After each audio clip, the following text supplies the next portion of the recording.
Okay, folks, we're back with our championship match, and Brooke Juliana wins once again and moves forward once again to our championship match, and she'll be taking on Barbara Carson, who was our leading qualifier 2 weeks ago when all of the Bowler of the Month champions got together. And I think Barbara has decided to bowl first on lane number 3. So Barbara and Brooke, here we go. Good luck, and here we go. Okay, here we go. This is our big championship match. This is what we've been working towards for this last year. The winner of this match is going to win a 7-day cruise for 2 people to the Mexican Riviera. Barbara Carson was our leading qualifier 2 weeks ago. She bowled 116 pins over her average for the 3 games in order to be the leading qualifier. She's got her little iPod on. I don't know if that's telling her how to bowl or which pins to shoot at or what, but it certainly worked 2 weeks ago. She uses that little the little wrist thing to keep her wrist straight too. So Barbara has a 158 average. Brooke has a 140 average. So there's 18 pins difference in the average of these 2 ladies. And should be an exciting match. I hope it's really a close match. Okay, Barbara went a little bit left of that head pin, leaves only the head pin. And now Brooke Juliana is going to get up on lane 4 and bowl her 2 frames. And as I mentioned, Brooke works at Starbucks, has a high series of 674 and a high league game of 218, although she's bowled higher games than that. So she got up and threw a gutter ball, but she threw a gutter ball once before, if you remember, and turned around and picked it up. So she throws such a powerful ball that that's not a big deal. And Brooke likes bowling, of course, and she likes snowboarding. And they've been up in Big Bear about 17 years. Her dad, as I mentioned, his dad's Chuck's Painting up here in Big Bear. Okay, well, once again, she comes back. Her gutter ball means nothing to this girl. She just comes right back and picks them all up for her spare. Okay, what a great shot that was. So now Brooke will move over to lane 3 after picking up that spare. What a tough way to get a spare, but she's done it twice now in the match. Threw a gutter ball, then comes back and picks up the spare. She doesn't take much time, does she?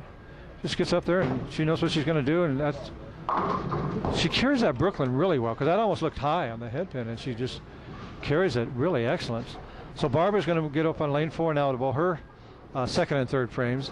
Barbara's married to John for 26 years, 3 children, and they're owner of John's Lake Appliance Service for quite a while up here in Big Bear. She's a former preschool teacher, and she has a high game of 267. Wow, great game, Barb.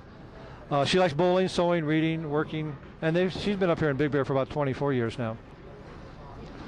Okay, so she leaves what we call the clothesline, the 1-3-6-10. They call that the clothesline. She wants to hit this on the right side so her ball will kind of travel down and pick up the rest of those pins by itself. She can pick it up if she hits the head pin on the left side. Nice shot, very good shot, very tough shot. So now she'll move over to lane number 3 and bowl her third frame. And as I mentioned, Barbara has an 18 pins higher average than does Brooke. And Brooke's already ahead by about 10 pins. So Brooke's got a little bit of a lead here. We've just got into this final match. And I said, Barbara just bowled so well 2 weeks ago. Just 116 pins over your average is just tremendous. She pulled that one to the left, as I think she did the first frame, and she did the second frame too. So she might have to move her feet a little bit on the approach in order to make up for that. But that's the 1-3, a very makeable spare. It's not a big. Once again, because that's where you always throw your strike ball, so you're kind of used to shooting that spare. Once again, one last time, because this is our final show for the year until we start the new program. But thanks to one of our co-sponsors, Mike Dolan, Prudential Properties of Big Bear, at 866-4949. Barbara picked that up barely, almost chopped it, but she did convert it. And so thanks to Mike. Alley Oop Sports Bar here, a lot of fun. Anytime you're down near the bowling barn, just stop in, and there's always some kind of sports on the TV there. Big thank you to Channel 6 and Ron Seymour. Week after week, nice shot by Brooke. This girl gets started, you better look out, because she'll throw 5 or 6 in a row at you real quick. And of course, it's been a pleasure working with our friend Debbie Hughes from Cruise One, very local Cruise One here in Big Bear, and she's really involved in a lot of things in our community. So thanks again, Debbie, for for being our major sponsor. You're going to make two people very, very happy, I can tell you that. And here goes Brooke once more.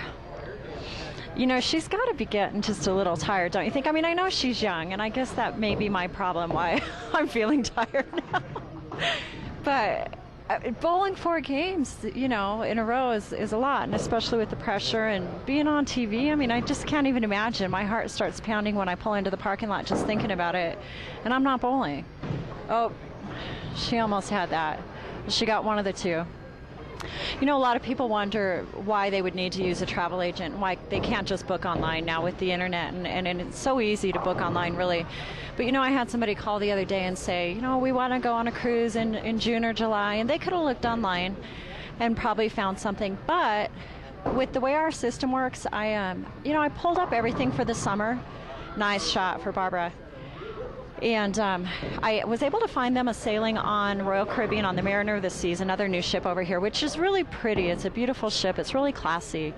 And I was able to get them a balcony stateroom at the same price as an ocean view. And it was just one certain week, and I was able to kind of look through and find this special deal. And a lot of times we have special promotions that are only available through Cruise One, so you can't get some of these things if you book online yourself. So that's one reason to use a travel agent. You're never going to pay more using me than you would by doing it yourself. A lot of times you will save a lot of money. I can walk you through the process. A lot of times I will book air for clients too, either through the cruise lines or separately. Airport transfers, make sure you get to the ship and back. Just some of the details that people don't always think about. And of course we have travel insurance available and things like that. I'll do online check-in for people if they need help with that. So pretty much we put the whole package together and stay with you. I mean, once the sale's made, you know, it doesn't mean that I'm done. And that relationship usually continues. Once people go on a cruise for the first time, they're ready to go again when they get back. So just give me a call. Once again, my phone number is 584-7525. And that's 584-7525. And again, it's just been a lot of fun being here and hanging out with you guys for the last year. So thank you. Yeah, thank you again, Debbie. It was really, really fun. Then the other thing about going through an agent is if there happens to be a problem down at the ship or during the trip or anything like that, you know, with the cruise lines, the agent can just step in and cover it for you and get it straightened out really, really quick. And if we're by ourselves, we don't even know where to go. So it makes a big difference. Okay, Brooke converted that spare. Actually, she got tapped. She threw a great ball. So she converted that spare, and we're heading into the 6th frame here. So we're about halfway done through our big championship match here now. Brooke doesn't take very much time. She just gets up there and throws that ball. There's a Brooklyn.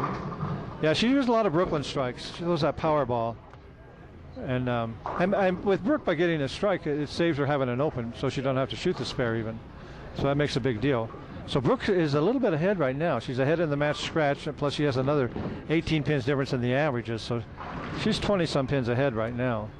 So see how Barbara's bowling pretty well. She came right back after her first frame. Oh, she got a break there. Right on the nose. She got that 7-pin out of there.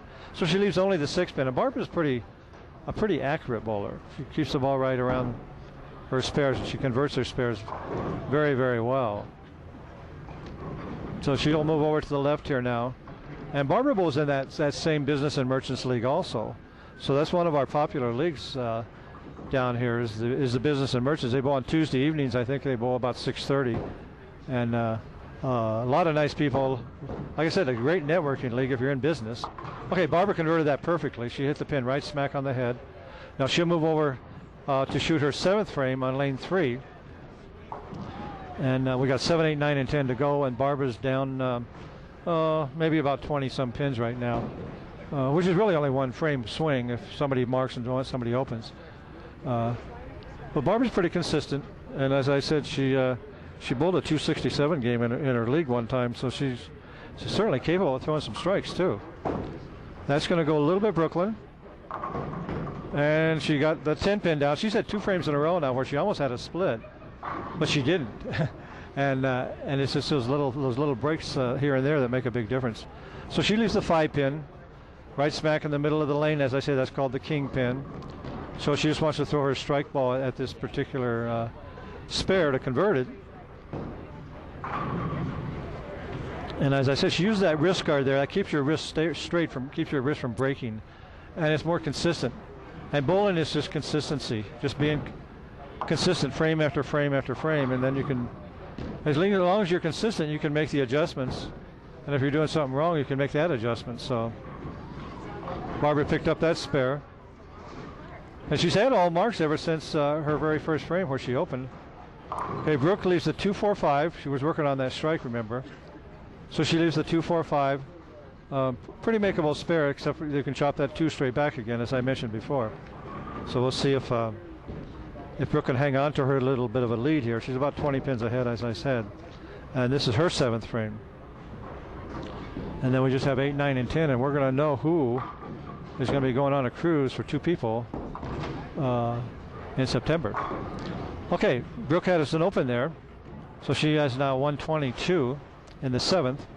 And it looks like Barbara's going to have about a 124 or something like that in the 7th. So she's going to be up a couple pins scratch, but she has an 18-pin higher average. So actually Brooke's still ahead of the match, approximately 16 pins as we head into the 8th frame here. That's going to be a little bit high. Oh, she kicked that 4-pin. We call that kicking the 4, but as you can see, that ball was high, but she still got that strike. She throws a lot of strikes, a lot of Brooklyn's, a lot of high pocket hits that she carries, because she doesn't throw a big hook, but she throws it powerful enough that she gets away with it. Okay, Barbara has not had an open since the first frame. She's come back very strong. Leaves a 9-pin. She's had her last 3 frames. She's had 9 spare, 9 spare, 9 spare. And as I've spoken before on the show, that if you're only shooting at a single pin spare, it's much easier to convert that spare, because there's no way you can chop it or leave other pins. If you leave a 3 or 4 pin spare, it's a lot easier to miss. So Barbara has 124 working. She converts this spare versus Brooks 122 in the 7th frame. And she does. Another exciting spare. So as we speak right now, I believe, if my figures are right, that Brooke is ahead by 16 pins as we head into that very important foundation frame. So this game is going to go down, kind of like we hoped. It's going to be fairly close. 16 pins heading into the 9th. It could be within a mark heading into the 10th. So this is what these guys have been bowling for all year long. And Barbara leaves another 9. But you know, if you leave 9 and pick it up every time, that's a 190 average. So that's how important spares are. You got 9 spare, 9 spare, 9 spare. So Barbara's going to leave just a 6-pin. She'll move over and try to convert that cross alley a little bit. Yeah, she's going to move to the left. She's had a lot of spares in a row here. And it looks like another one. Another nice shot. Okay, as I said, I think there's 16 pins difference here. And Brooke's going to finish out first. She's going to bowl her 9th frame and then 10th. And then Barbara will know what she needs as she gets up in her 10th. And this is all in the last 2 frames for a cruise. Oh, she got 9, Brooke did. If she'd have caught a double there, that would have been a really big deal. So she got 9. Once again, spares are so important, so Brooke needs to pick this up. If Brooke doesn't pick this up, we're down within about 5 pins heading into the very last frame. She left one earlier. She did convert the 7-pin, and she did it again. That was a nice, kind of a pressure shot. I don't know if she realized where the match is exactly right now. Sometimes people don't want to know. They just want to bowl as good as they can, and let the chips fall where they may. But right now, scratch-wise, heads-up-wise, Brooke is only down 1 pin, and there's 18 pins difference in averages. So as we speak, there's 17 pins difference going into the last frame. Brooke can make it really tough if she marks. And usually, she left that 7-pin again. Nice hit. Brooke's bowling a very good game this game. Actually, Barbara is too. They're both bowling in the 180s. So that's pretty good with all the pressure that's on them from what they're bowling for. If Brooke converts this, she's going to just put all kinds of pressure on. In fact, if she converts this, I don't think Barbara can win. No, she pulled that one a little bit. So she bowled a 170. Nice game. So that means Barbara has to bowl a 188. So Barbara needs 2 strikes and 6 pins to win the match. If Barbara doesn't strike here, the match is over. Because if she don't strike here, the most she can bowl is a 182. That's only 12 pins difference. So Barbara needs 2 strikes and 6 pins to be the champion. Otherwise, Miss Brooke Juliana is going to be our Bowler of the Year champion and win a cruise. Oh, what a shot! Here we go, right down to the very last ball. How exciting is this?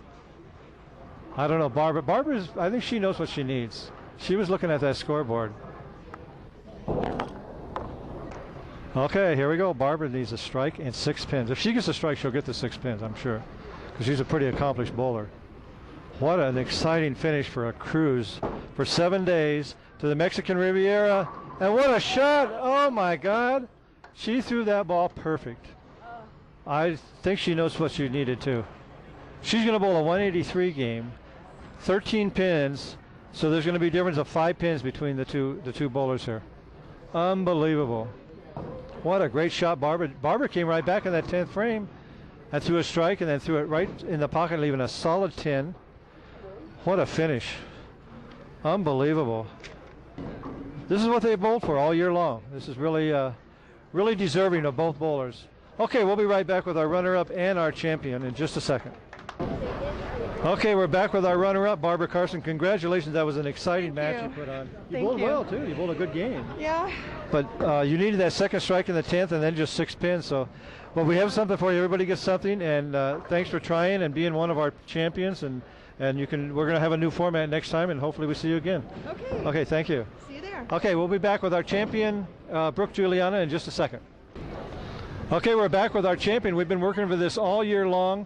Brooke Juliana is our 2009 Bowling Barn Cruise 1 Bowler of the Month champion, and she really deserved it. She bowled really well this evening, and we have a few things for you, Brooke, and congratulations.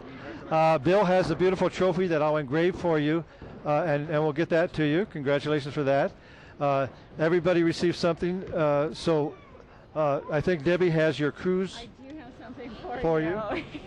That is for you. Congratulations. Thank You get to you. go on this cruise, and we'll work together on getting it set up for you. All right, thank you. Brooke, did you have a lot of fun? Yeah, Were you nervous at all? yeah, Were the you? whole time. You didn't look at him. You threw strike not after at all. strike after strike. You just bowled No, well. I was freaking out. So now, are you going to take your brother on? Never mind. Maybe. You don't have to answer that on TV. But anyway, congratulations again. It's great having you as a champion. And we're going to get a few pictures here. And great for you. Good. Okay, that concludes our 2009 Cruise 1 Bowler of the Month Championship. And we want to thank Debbie Hughes and Cruise 1 once again for being our major sponsor. And a congratulations to Brooke for being our champion. And we'll see you next year when we restart our Bowler of the Month program.